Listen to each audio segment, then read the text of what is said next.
Mr. President, my name is Richard Peter. I'm founder and president of Level 3 Ministries here in Dallas, Texas. If you'd like to call me, my phone number is 1-877-365-0042. Mr. President, your program will not work. It ignores the elephant in the room, the Federal Reserve.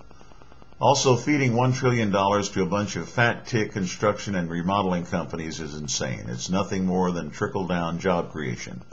What guarantee do we the people have that these new jobs will even be created, Mr. President, instead of raises being given to favored employees, including the owner? At least start with $1/2 trillion to we the people of the United States, and the other half for infrastructure that we decide is important to us. Remodeling federal buildings is not what we need. We want to remodel our homes.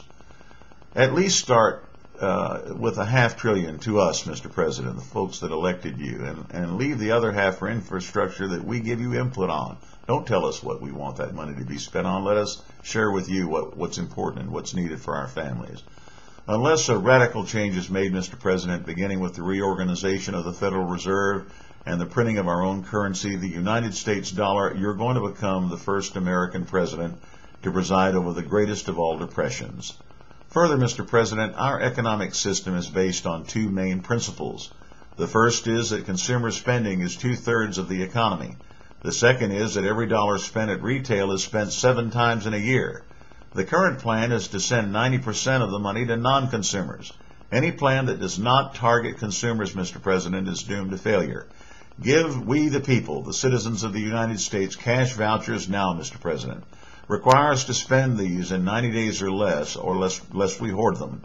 $20,000 cash vouchers, Mr. President, not a little $500 or $1,000 tax tip like you're giving to a waitress, but $20,000 to buy an energy-efficient home or refit an existing home to energy-efficient standards, and $10,000 to buy an energy-efficient car, Mr. President. It makes no sense to offer help to fat tick construction companies when consumers are not spending and banks are not lending. Is it too much to ask that the American family get something directly to help their crumbling economic structure when consumers are not spending and the banks aren't lending?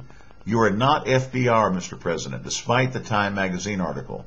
Quit listening to the so-called FDR experts. We're not at the Great Depression. We're at the beginning of a new and different set of circumstances. We're at a new gate, Mr. President. I'm opposed to trickle-down job economics, Mr. President. They just simply do not and have not worked.